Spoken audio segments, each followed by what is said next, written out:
Hi folks, you're with Tacitus Today. Tacitus Today, your pushback channel, and thank you for joining this audio live stream. Please listen to this presentation as you would a radio broadcast. In this essay, I'd like to talk about it. Well, it's a hypothetical, I guess, but let's just have a look at this capacity that the surplus populations of the world, or areas that have surplus populations, and I'll focus particularly on Africa here, but it could be other places like Afghanistan, Pakistan, and so on, or the Indian subcontinent. These places are able to export their surplus populations, or a large portion of them, particularly the younger men, and export all those people to the West. And it just so happens, coincidentally, which is no shock, I guess, that there's a massive international people movement infrastructure, all controlled and funded by the globalists, to aid and abet and to agitate and encourage these people to make this move. So there's open, blatant and brazen encouragement for these surplus populations to move from where they are in Africa and so on to the West. Now, you say, well, maybe the West needs these people. They're all engineers and doctors and rocket scientists. Well, no, they're not. They're average IQ 80, violent and angry young men from violent and angry societies being moved from Africa into the West. So what benefit the West actually achieves from all this, you could question. But what would happen if these places couldn't export their surplus population? Now, remember, we're looking at, say, in sub-Saharan Africa as a case in point, that not all, but certainly many regions in Africa or sub-Saharan Africa, the women are having between 5 and 7 children per head, per woman, as opposed to an average of, I think, of 1.6 in the West.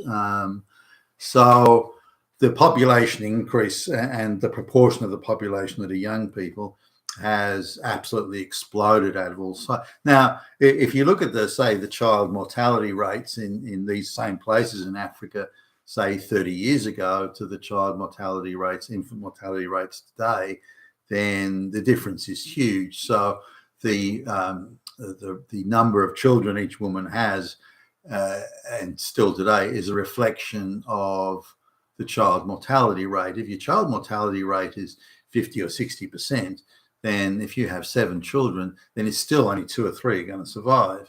But if your child mortality rate is, say, 15%, and you have 7 children, then 6 are going to survive. So that's the mathematics, and I'm sort of simplifying that a little bit, but that's the mathematics of what's going on in Africa at the moment.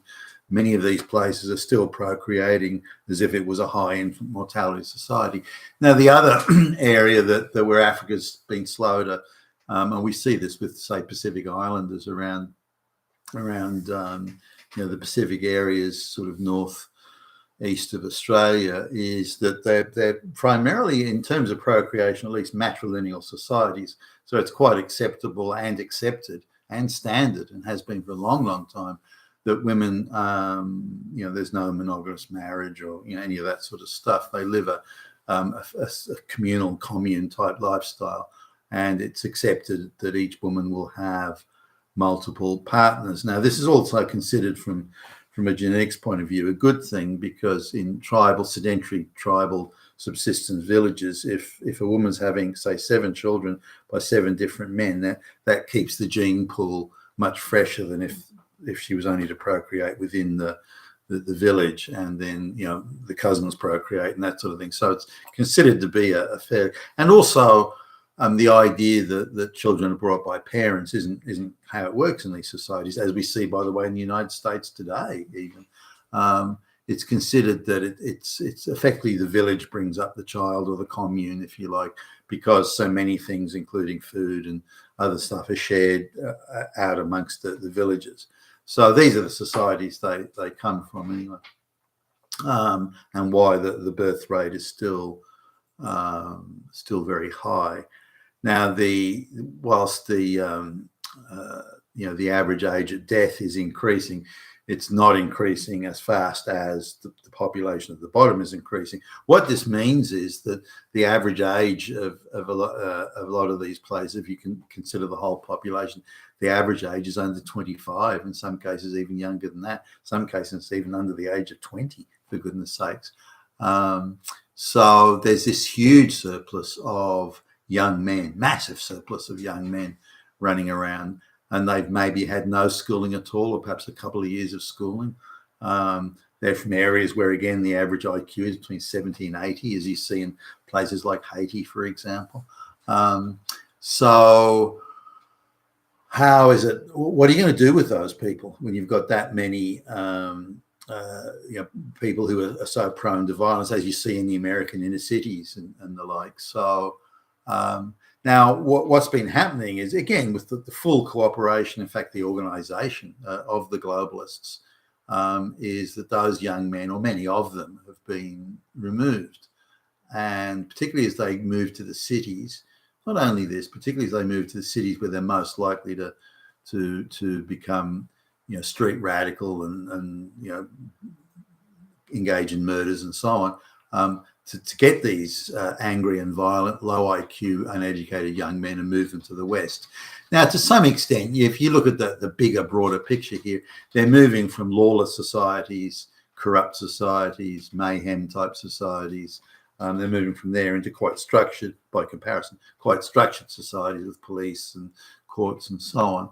So it's much more likely when these young men commit crimes that they're going to be caught and put in prison or something like that. So they'll be much better controlled than they would in these third world mayhem type societies, and that's, I think, a consideration in at least the globalist equation. So we're taking these angry, violent, particularly explosive, civil war type fodder young men, and we're moving to the West where we can better control them. Will that be good for the local white population? Well, no, but who gives a fuck about them? We're talking about globalization. We're talking about a nirvana. We're talking about a paradise. So that's why. So these young black men are being taken. Now, they've been taken out by the million. If you look at the millions that have arrived in Europe, this is across all of Europe, or particularly Western Europe, the richer countries. If you look at the millions that have arrived over the years, what would happen if these people were kept in Africa? Now, we can sort of add a few other things here. Let's suppose these young black men have killed the black men of a neighbouring tribe or village, then their tribal family will quickly arrange them to be suddenly shipped off to Western Europe, and so that it won't result in local conflict instead. No, he's gone. Mboko is gone, and so we don't need to worry anymore.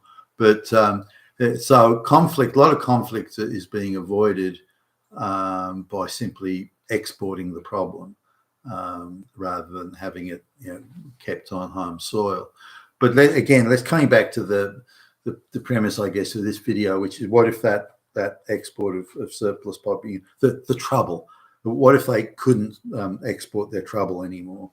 Then one can easily see a situation where before too long, and given the amount of new births coming through, I mean, there's a massive cohort in Africa of 8 to 12-year-olds. So in another 5 years' time, they'll be the troublemakers, the civil war mongers of the not too distant future.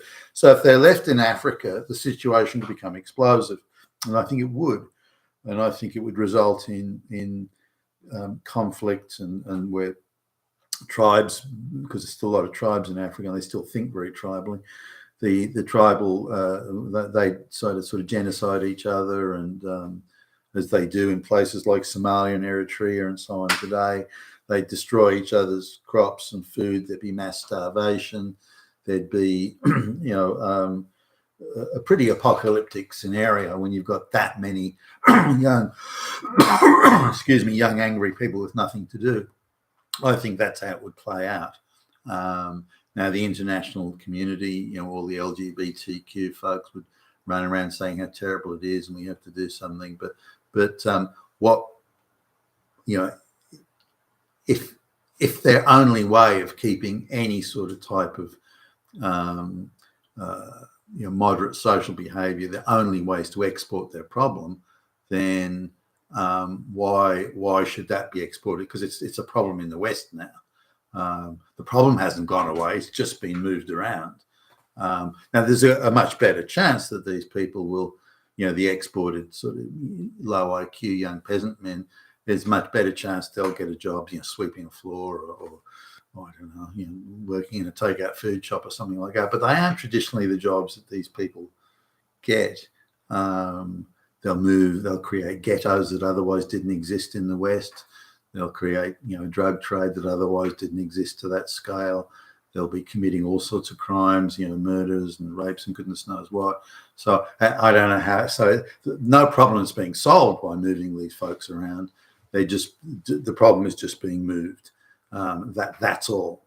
So my take is that if the mass migration tap is turned off and those Africans and Pakistanis and so on have to stay in their own countries, or at least not come to the West, then it would be explosive.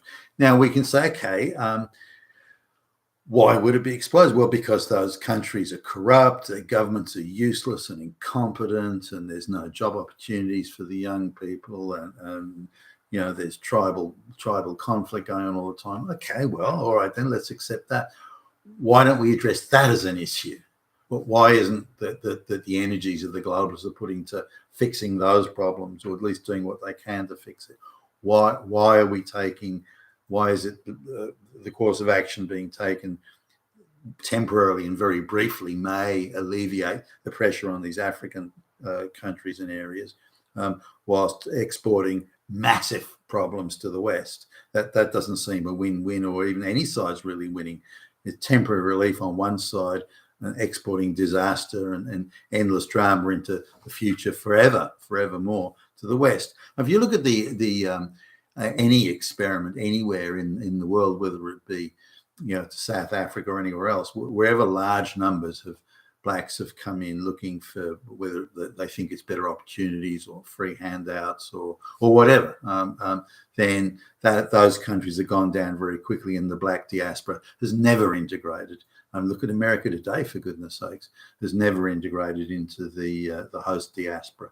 So what we're talking about is exporting a problem that will remain forever in the West, but which will only provide a few years of temporary pressure relief for Africa. So this is a disaster all round. My view is that they should be required to stay in Africa, and all the efforts and resources of the globalists or of anyone, UN or whatever, should be directed to helping those countries become successful countries and not failed states that just want to export their surplus people. You've been with Tacitus today, your Pushback channel. Thank you for listening.